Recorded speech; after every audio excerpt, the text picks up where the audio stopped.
The Supreme Court starting tomorrow all through to Thursday, when the Apex Court will be hearing the BBI appeal.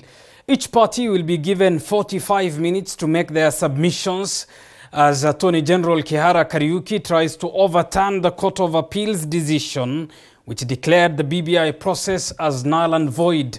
Josh Onsare tells us more. The Supreme Court 7-judge bench sits for 3 days from Tuesday to Thursday to hear an appeal by the Attorney General on the Constitutional Amendment Bill 2020. The Attorney General is challenging the decision of the lower courts that overturned the Constitutional Amendment Bill. Proponents of the bill have been running up and down to tie loose hands with a hope to overturn the process that declared the process null and void. During the 3-day sitting, the Supreme Court will hear the appeal filed by Attorney General Kihara Kariuki, the Independent Electoral and Boundaries Commission, and lawyer Morara Omoke. Last Friday, the court directed that only 2 counsel from each party will address the court. Each party will get 45 minutes to make their submissions.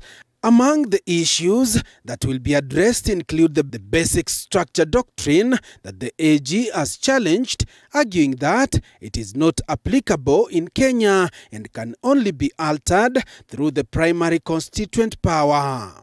Kihara Kariuki has also challenged the argument that the president does not have the authority to initiate changes to the constitution.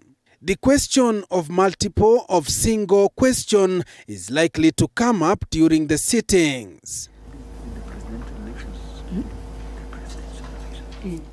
In its ruling, the Court of Appeal had argued that a proposed referendum on multiple amendments of the Constitution can be submitted as a single question, a decision IEBC agrees with.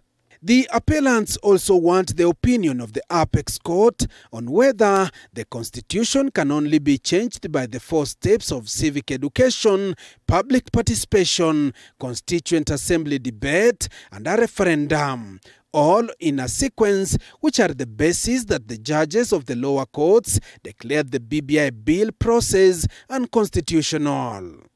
Attorney General Kihara Kariuki, whose appeal was filed by Solicitor General Ken Ogeto, wants the Apex Court to overturn that decision and to declare that the Constitution of Kenya Amendment Bill 2020 complied with all requirements to warrant a referendum. Even as the country waits for the Supreme Court ruling on the constitutional amendment through BBI, experts say that there is no time for such amendment through the referendum as the country is busy preparing for the August 9th general election.